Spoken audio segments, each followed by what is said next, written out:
Баршаңызға қайырлы күн достар, сіздермен Назерке. Бүгін сіздерге қамыры бар жоғы 20 минутта дайын болатын самса дайындаймыз. Қамырын дайындау үшін жылы суға тұз саламыз, дрожж салып, барлық қоспаны жақсылап тұрып араластырып аламыз.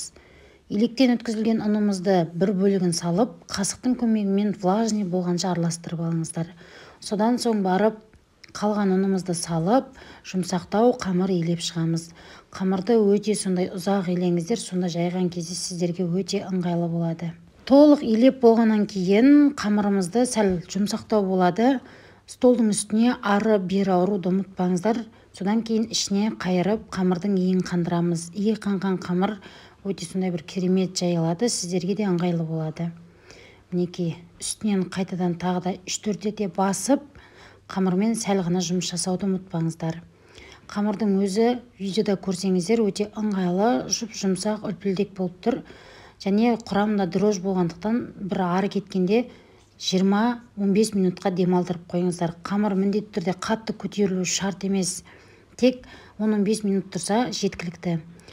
10-15 минут тұрған қамырымызды алып, міндетті түрде ұнның көмегімен шұға етіп қамырды жайып аламыз. Бір бөлігін ғана жайып алыңыздар. Бір-бірінің үстіне қоймаймыз. Дәл осы видеодағыдай жайып аласыздар шұға етіп. Енді бетіне кәдімгі щедрая лето сары майымен сұйық майды араластырып, ертіп әкеп құясыздар. Кәдімгі сұйық май, тамаққа қосатын сұйық маймен щедрая лето майын араластырасыздар. Сары майын. Начинкасын салып, дәл видеодағыдай түйіп шығыңыздар. Сонда бізде қатпарлы қамыр дайын болады. Қатпарлы самса болып шығады. Бар жоғы осылай 30 минут уақытыңыз кетеді. Қамырды дайындауға 20 минут уақытыңыз кетеді. Міндетті түрде осы әдіспен жасап көріңіздер. Ешқандай сіздерде өкініш болмайды. Самсамыздың бетін міндетті түрде жұмыртқаның сары уызын жағып, ешнәрсе сеппей пісіріп алуға да болады, немесе кунжут макпен әрлеп шықсаңыздар да болады.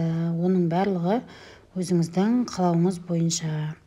Және духовкаға 30-35 минутқа жібереміз.